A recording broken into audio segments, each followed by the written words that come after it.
देखिए सवाल नाम है सर।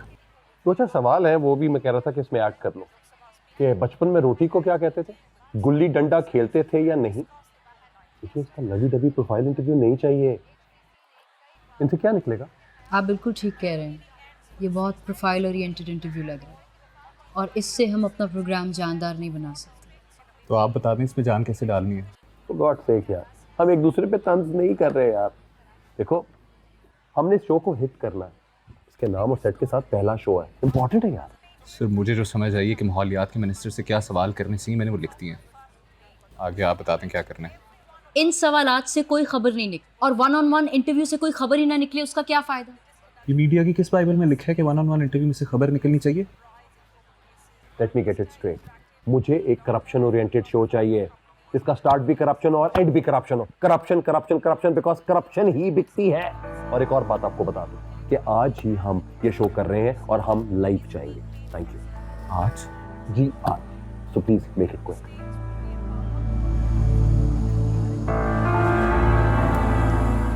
लेकिन ये शो तो हम कल रिकॉर्ड नहीं कर रहे थे। सबको यही पता था, लेकिन आज करेंगे ताकि किसी को कुछ करने का मौका ना मिले।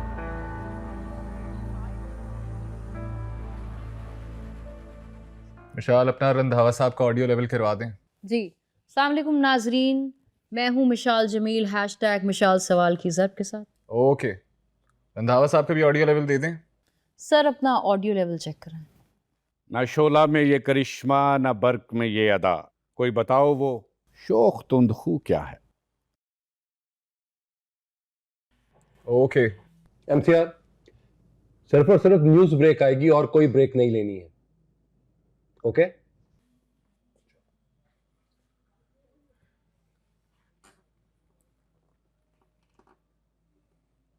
जी, स्टैंड बाय।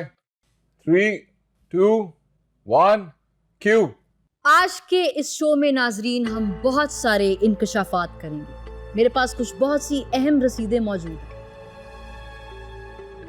बॉस वो अजमत और मुशाल रंधावा पे शो कर रहे हैं लाइव। क्या तुमने मुझे पहले क्यों नहीं बताया? सुबह से मरे हुए थे क्या? मुझे भी अभी पता चला है बॉस, जैसे पता चला फौरन आ गया हूँ आपके पास। सर सुनने में ये आया है कि सरकारी पेट्रोल से आपके बीवी बच्चों की गाड़ियों में पेट्रोल भरवाया जाता है। आप इस बात की तरदीद करेंगे? इससे पहले कि आप कुछ कहें, मैं अपने नाजरीन को दिखाती चलूं कि मेरे पास यहाँ पे कुछ रसीदें मौजूद हैं। अगर हमारे कैमरा वाले जूम इन करके ये दिखा सके। ये वो रसीदें हैं जो सरकारी पैसा मिनिस्टरों की फैमिलीज अपनी गाड़ियों के तेल भरवाने में इस्तेमाल करती हैं। तो सर आप इन सारे इल्जामात की तरदीद करेंगे?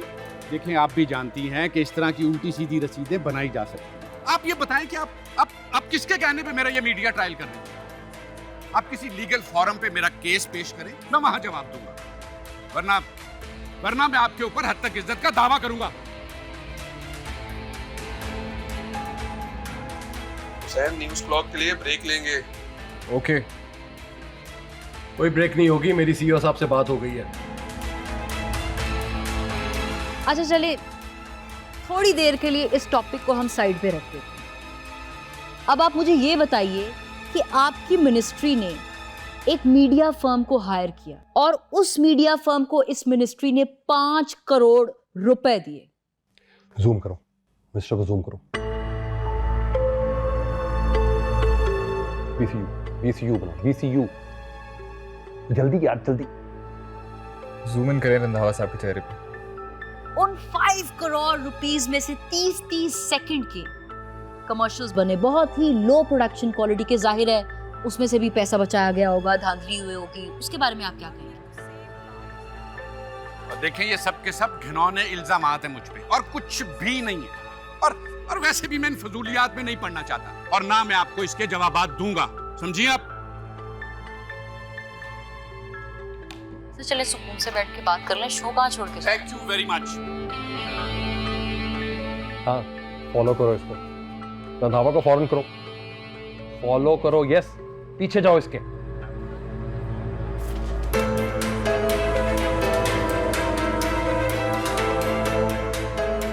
तो नाजरीन, ये थे हमारे माहौलियात के मिनिस्टर। हम सिर्फ ये जानना चाहते हैं कि ये टैक्स दहिंदगान का पैसा कब तक मिनिस्टर हजरात इस तरह हवा में उड़ाते रहेंगे? क्यों इन लोगों को लगता है कि ये सवाल से बालातर है? क्या ये कानून से ऊपर है? क्या ये सवाल पूछने से बालातर है? जब खलीफा से 2 चादरों का सवाल किया जा सकता है तो इन लोगों से हम सवाल क्यों नहीं पूछ सकते? साथ ही आखिर में जाते जाते मैं अपनी हुकूमत से एक सवाल करना चाहूंगी कि क्या ये पकड़ धक्कड़ की पॉलिसी सिर्फ मुखालिफों के लिए बनी? इसी के साथ मुझे इजाजत दीजिए, आपसे फिर जल्द मुलाकात होगी। खुदा हाफिज़। एक्सेलेंट वर्क विशाल, एक्सेलेंट, शाबाश। Thank you.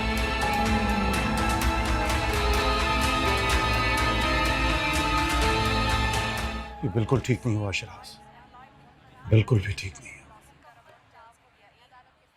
रंधावा साहब, आप नवीद साहब, हमने आपकी बीवी की कंपनी को मीडिया कैंपेन थाली में रख के पेश किया है, थाली में। और आपने हमारे साथ क्या किया? हमें क्या दिया इसके बदले में? नदामत, शर्मिंदगी और जलालत। रंधावा साहब, आपको मुझसे पूछ कर जाना चाहिए था। आपने उस शो की इनवाइट ही क्यों कबूल? ओहो, यानी अब मुझे जहां भी जाना होगा मैं पहले आपसे पूछूं कि मैंने कहां जाना और कहां नहीं जाना? मैं तो ये समझा था कि ये चैनल आपका है और उसी तरह फ्रेंडली इंटरव्यू होगा, लेकिन सब कुछ इतना पैथेटिक और इतना स्टूपिड था कि मैं एक्सप्लेन नहीं कर सकता आपको। रंधावा साहब, खैर, शराज हटो, आप बैठिए, बैठ के बात करें। Thank you very much. कोई जरूरत नहीं मुझे बैठने की। मैं लानत भेजता हूं इस चैनल पर। और बॉस, ये तो माइंड ही कर गए, आपकी बात ही नहीं सुनी। मैं सीईओ से बात करता हूँ। अगर हमारी इस चैनल में कोई इज्जत ही नहीं है तो इधर काम करने का क्या फायदा? कुछ एडिटिंग रहती है, मैं कोई काम ना हो।